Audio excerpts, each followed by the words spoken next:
محترم جناب رؤوف انور صاحب برمنگم UK، السلام علیکم. ہم آپ کے ممنون ہیں کہ آپ نے ہمارے ویب سائٹ اہل سنت.net پر یاد فرمایا. آپ کا بڑا مختصر سوال ہمیں موصول ہوا، جواب حاضر. آپ نے پوچھا کہ کیا ختم شریف کا کھانا جائز ہے؟ دیکھیے، ختم شریف اپنے اندر بڑی وسعتیں رکھتا ہے.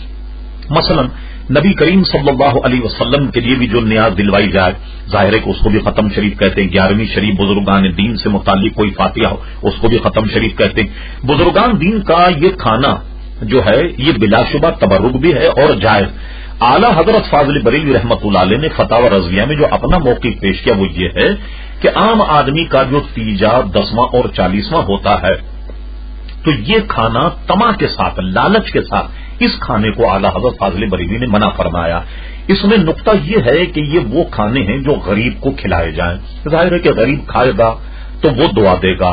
ہم میرے اور آپ جیسا آدمی جو کھاتا پیتا ہو وہ اگر کچھ کھائے، اس کے ظاہر ہے کہ اس کا کھانے کا تو ثواب نہیں ملے گا. اس لیے وہ کھانا غریبوں کو کھلایا جائے. اس لیے اعلی حضرت فاضل بریلوی نے فرمایا کہ کوئی شخص جو طمع کے ساتھ، لالچ کے ساتھ کوئی تیجے 10ویں کا کھانا کھائے تو خوف ہے کہ اس کا قلب جو ہے وہ سیاہ ہو جائے گا.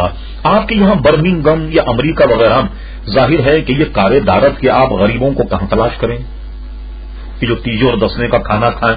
تو اس میں یوں کر لیا جائے کہ قرآن مجید فرقان حمید کا ختم ہو، اور ختم ہونے میں اس محفل کو جو تیجے 10ویں کی تیجے 10ویں کا نام نہ دیا جائے بلکہ 11ویں شریف یا محفل میلاد کا نام دے دیا جائے، تاکہ سب کے لیے وہ کھانا جائز ہو جائے اور ختم قرآن کا ایصال ثواب مرحوم کی روح کو پہنچا دی.